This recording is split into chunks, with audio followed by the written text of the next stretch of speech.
angry granny also. I want to first of all shout out to the students of NYU who managed to get NYU to divest from fossil fuels.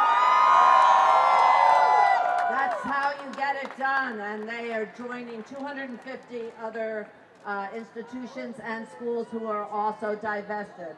I want to shout out to the people of Louisiana who set the example of Stop That Plant, to all the kids that are protesting now for Cop City, to all the First Nations that showed us how to do it at Standing Rock, even though very few news organizations, except I see Amy Goodman here, they did go.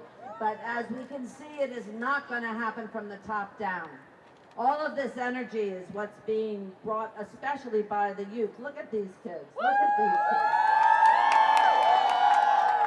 Yes, give them a hand of applause because they have the energy. It is their future that's on the line. And they are not Democrats. They are not Republicans. They are independent people who go for what needs to be fixed and are not slaves to any party and are going to create the world that we need. And they know what's going on much more than I did when I was getting arrested at your age.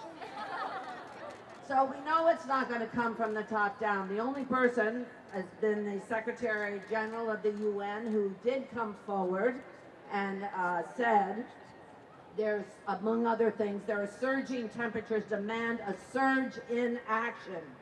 Leaders must turn up the heat for climate solutions. We don't have a moment to lose. We are acting as if incremental conversations about incremental change are going to make the difference. As Mary said, we are in an emergency. We are in a flooding, well, I don't have to tell you, burning globe. And as long as profits are being made, there's no attempt to actually make the difference. We can do what we can do. You can go off plastics, you can turn off your tap, you can get a bamboo, but the bottom line is Exxon, Chevron, all of these companies that are polluting, especially people without a voice, they are, even Chevron was, lost a lawsuit in Ecuador, $9.5 billion, thanks to some very good lawyers, and they have not paid a penny of it. Right? They have not been prosecuted. All of these companies that are dumping and ruining our globe are not held responsible. So it's going to be up to us. The U.S.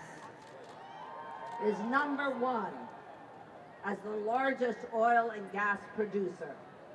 We heard Obama brag about this, actually, about how much oil and gas he was producing. And accounts for 1/3 of all planned oil and gas expansions for the next few decades.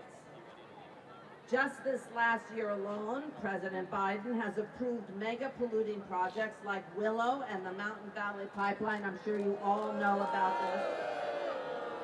Even though there were very, very strong demonstrations and letters, and I've signed a bunch of them and everything, they went right ahead and did it, okay? He went right ahead and did it.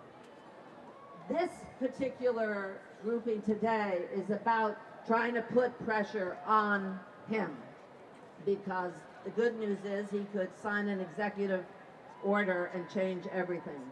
Now maybe we stand a bit of a better chance because it's an election year coming up and he hasn't really fulfilled his promises from the last time not to expand any gas and oil.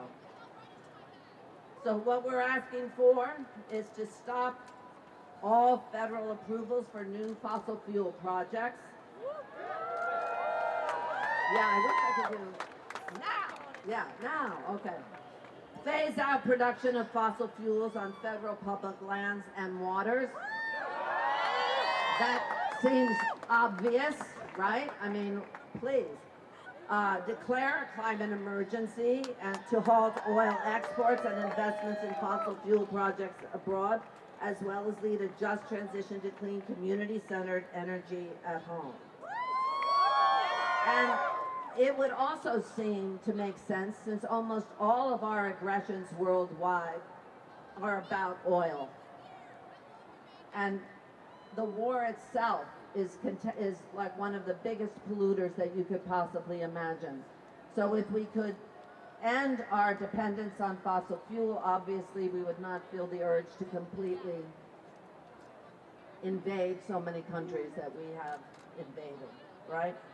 So all I can say now is thank you all for being here. If you look out at this group, it's a really nice mixed group, all ages, all colors, all different kinds of groups. People are lining up behind here. You guys give me hope, and you guys give me hope, and what we have to do is take responsibility and press those that are at the top to finally step up. There's no way to deny that this world is in trouble, and it has possibly even gone past the tipping point.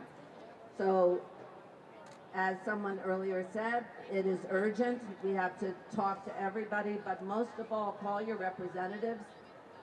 The squad could get out there and get together and actually push a little bit harder, I think. He left already, but anyway. Thank you all for being here. Let's do this. Look around and see that you are not alone. That's really important, to understand that we are in this all together and we can make a difference. And there have been people who have shown us the way. First Nations have been incredible in terms of explaining and educating us on the importance of stopping these pipelines.